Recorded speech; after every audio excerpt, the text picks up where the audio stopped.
Hello internet friendos, and welcome back to another Chaos cosplay adventure.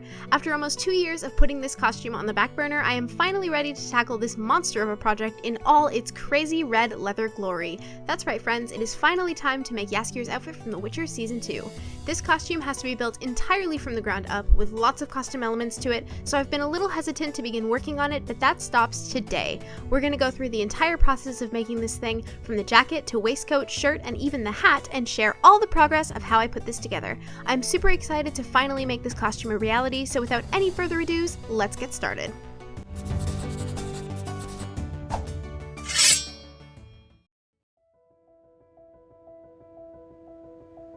With only 3.5 weeks until the convention I wanted to wear this costume at, I knew I needed to get started right away. Forgive the voiceovers for this video, but I could not be bothered to record myself talking when I barely had enough time to make everything I needed to. The con crunch is real, you guys. The first step of this costume was figuring out the patterns for each piece. Now, a few months ago, in preparation for this costume, I did go ahead and draft a rough version of the jacket and waistcoat patterns, just so I wasn't wandering around in the dark not knowing what to do later. Still, the patterns needed to be altered, the jacket especially, so the first thing I'm doing is making a mock-up of the jacket to make sure the pattern shapes and sizes are accurate. I've decided to cut the patterns out of muslin fabric since it's a bit sturdier than my usual bedsheet material, and the closer the mock-up fabric behaves to the real fabric, the easier it is to get a proper fit. I cut them out, making sure there is enough seam allowance to add room if needed, and began to sew each piece to each other.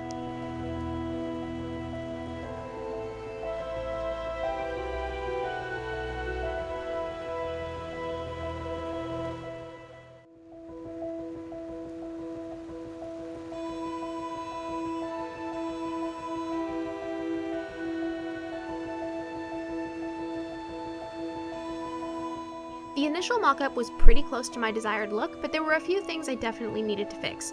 The waist, neckline, and shoulders all needed slight adjustments to fit right, so after pinning each spot, I transferred the mock-up to my dress form and cleaned up the lines I had made on myself to be smoother. Lines can only be so smooth when you're altering a pattern while wearing it, so a dress form makes my job a lot easier.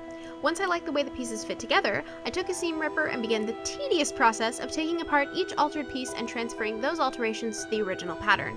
At first glance, this step doesn't seem that important, but if I ever want to make something else out of these patterns down the road, they'll actually make sense to future me who probably hasn't looked at them in half an eternity.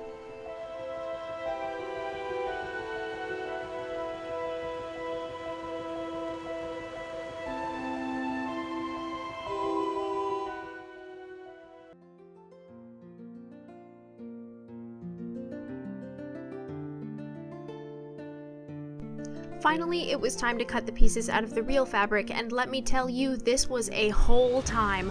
Although the fabric I picked is the perfect color and shade, since it's a type of upholstery vinyl, it was so heavy. I found that the easiest way to cut it without my scissors literally refusing to work was to cut each piece singularly instead of on top of each other, which meant that I had to cut about 50 separate pieces for the entirety of the jacket. It took hours to get everything cut out, but eventually I got it all done. Next I cut the lining, which was a much faster process, and once that was done, I began to put the pieces together.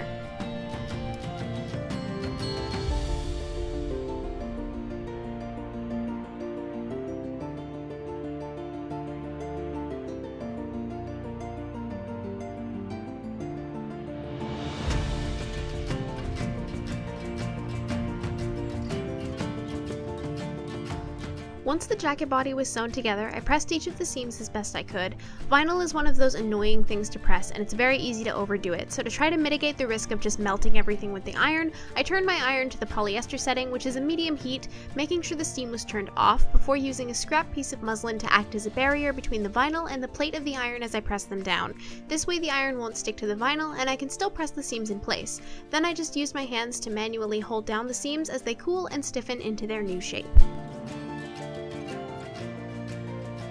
Everything was looking good so far, with surprisingly few hiccups in the process, so next comes the task of making the long panels at the bottom half of the jacket. Now, this part could have been easy had it not been for this.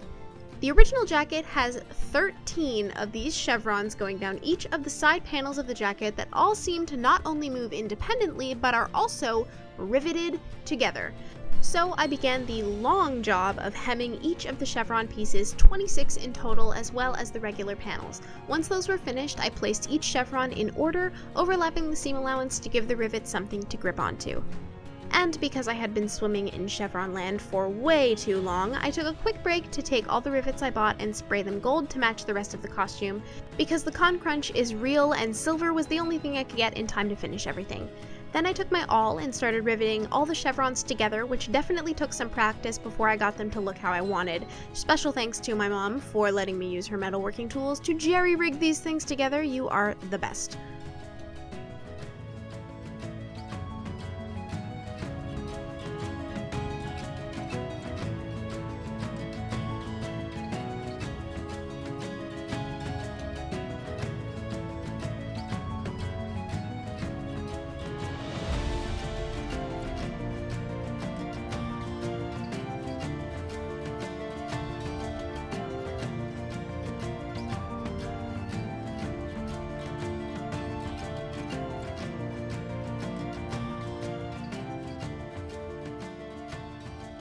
Finally, it was time for the lining. Now, for some random reason, I opted to make attaching the lining way more complicated than it needed to be, but hindsight can suck it because it still worked. Because the vinyl was so thick at this point from all the chevrons, I needed to hand sew the lining in place, which I could have just done by itself, but I decided for some reason to pin and sew the seam allowance separately, and then hand stitch that sewn piece to the outer fabric.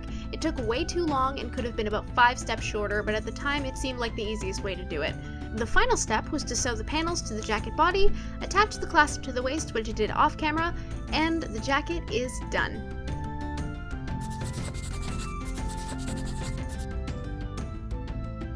Next up was the waistcoat, which I had 2 fabrics to choose from in my stash. I decided to go with this one, which I found at a dead stock fabric place that matched almost perfectly to the one in the show.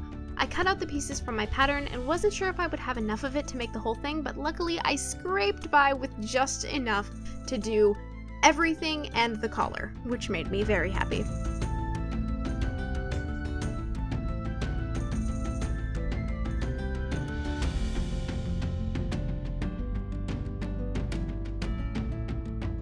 Once the pieces were cut, I pinned everything together and began to sew each piece to each other. This was a fairly easy garment to put together, so I'll take a bit of time now to say thank you to everyone watching this project come together, and if you want to see more artsy, costumey, nerdy stuff, feel free to subscribe. I've got a lot of plans for this year and I can't wait to share them with you. Alright, shameless plug over, let's get back to the actual project and the real reason why you're still watching this video. Once everything was sewn together, I pressed each of the seams to flatten everything. I don't always iron my projects, but the fabrics I used for the waistcoat and jacket absolutely called for it. Since they were pretty stiff to start with, ironing them was the only way they were going to stay flat for any period of time. It was tedious, but definitely paid off and saved me a lot of time fighting to get them to hold their shape. I sewed the lining to the outer fabric, gave it a final press, and the waistcoat was mostly done. All I had left was to sew the buttons on, which I did as a last-minute addition and completely forgot to record it, but they exist and are something I did, in fact, remember to do.